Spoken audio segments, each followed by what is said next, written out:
This insurance letter is predatory and tackle when he's just a kid. A kid almost drowned because your son destroyed a safety barrier. I want to be clear about something before I start. This isn't really about a fence. A fence is a couple $1,000s, maybe. What happened cost a lot more than that, and it had nothing to do with wood. I'm Aaron Delacroix. My property backs up to a retention pond that doubles as flood control for the subdivision behind me.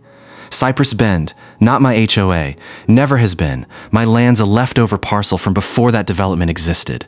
The fence in question isn't decorative. It's a 6-foot barrier required by county code because that pond drops off fast, deep enough to be a real drowning hazard for a kid who wanders too close, and my insurance carrier specifically requires it as a condition of my liability coverage given the water feature.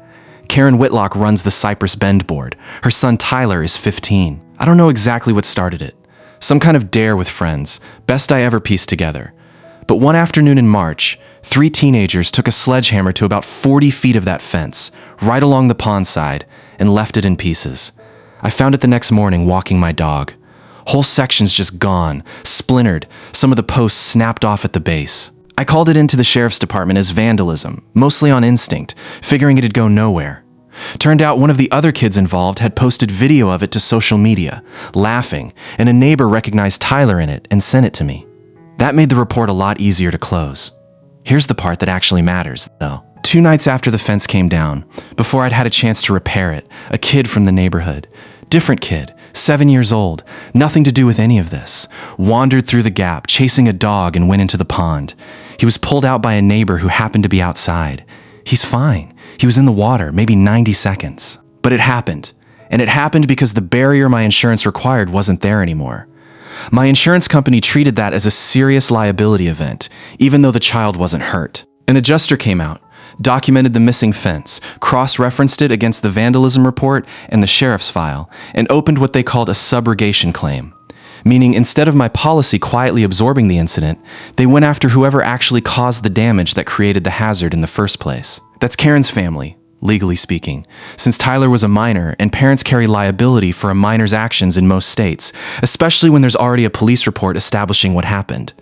I didn't know any of this was moving until Karen showed up at my door with a folder, furious, waving what she called a predatory insurance letter. I read it. It wasn't predatory. It was a formal demand covering the fence repair, an updated safety barrier upgrade the county now required given the near-drowning incident, and this is the number that actually mattered. Increased liability exposure my insurer was now pricing into my premium going forward, which they'd calculated out over several years and included as damages. Altogether, it came to just over $110,000. Karen argued it was outrageous, that kids do dumb stuff, that I was trying to profit off her son's mistake. I told her I never asked for any of it. The insurance company built that claim, not me. I didn't even know subrogation was something that happened until it happened. She hired an attorney. The attorney reviewed the sheriff's report, the video, and the near-drowning incident report from the same week, and from what I heard later, told her privately that fighting it in court would likely cost more than just settling, especially with a minor's actions this clearly documented. They settled for close to the full amount about 4 months later, paid through a combination of their homeowner's policy and personal funds. Tyler did some community service hours as part of the juvenile diversion agreement. I heard he helped rebuild fences somewhere else in the county, actually, which felt almost fitting.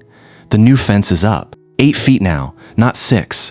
I upgraded it myself, paid for out of the settlement. Nobody's gotten near that water since.